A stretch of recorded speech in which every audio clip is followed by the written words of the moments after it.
Well, good afternoon, everyone, and thank you again for coming out today. We're going to be talking about real estate. I'm going to focus primarily today on purchasing a home for the first time, purchasing your own personal residence. If we have a little time at the end, we can get into some of the other possibilities of investment real estate, but want to make sure that everybody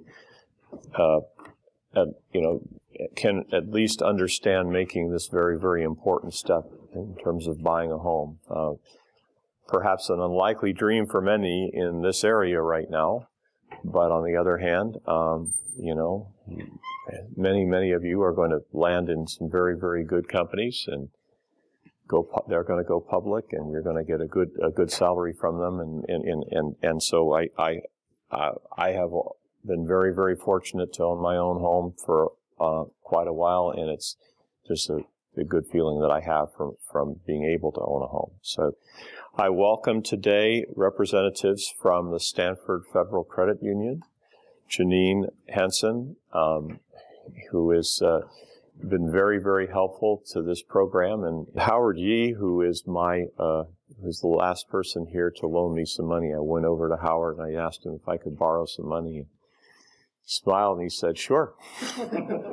and actually, this was one of the loan. I'll tell you from now that the loan process, the going and get a loan, can be very, very stressful. I remember the first one I purchased when I just was married, and this was the first time, and everything was like, oh, what happens if I don't make it? What happens if they don't deliver? And this and that, and I'm going to lose this home that I had just shown my new bride this beautiful home that we were about to buy and everything else. And I was I was the guy that had to go out and do everything to make this happen. And I didn't want to blow it. Anyway, Howard takes all of that stress out of it. And he'll explain a little bit later. He's going to be speaking to you about the loan process and qualifying and all of those kinds of things as we go along. So I kind of like to start this with a couple of myths that I keep hearing, and I don't know, maybe other myths, things that you've heard about real estate. A couple of things that I've heard about real estate before I got into it was, this was the absolute easiest way in the world to make a whole lot of money. That's all that it took was you just invested in the real estate, and 5 years later, 10 years later, you'd have a huge stack of money from what you've invested in, because all you hear are these very, very great success stories in this business. I mean, even a president, right, has all of his billions and billions. A lot of them have been made in the real estate market.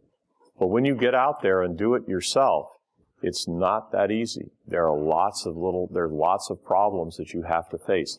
Most important problem you face is staying liquid, being able to meet your debt payment every month. Because if you don't meet your debt payment, you end up potentially losing your property. If your debt payment is supported by folks that are living in the property, tenants, got to keep those tenants in there, and they've got to be happy. And tenants can be picky at times. This is not working. That's not working. Oh my God, I've got problems that I have to deal with. Getting financing is not always a walk in the park, especially the first time that you do it. And so there are lots of these things, and yes, you can lose money in real estate. I've lost a couple of the deals I've been involved in. I lost money. I found, and there's a reason for it. The shorter the term of your investment, just as it is, I guess, with the stock market, the shorter the term of your investment, the more risk there is of losing. Whereas a longer term, if you are in a position to hold the real estate for 10 years or more, there's a good chance then that you are going to make money at it.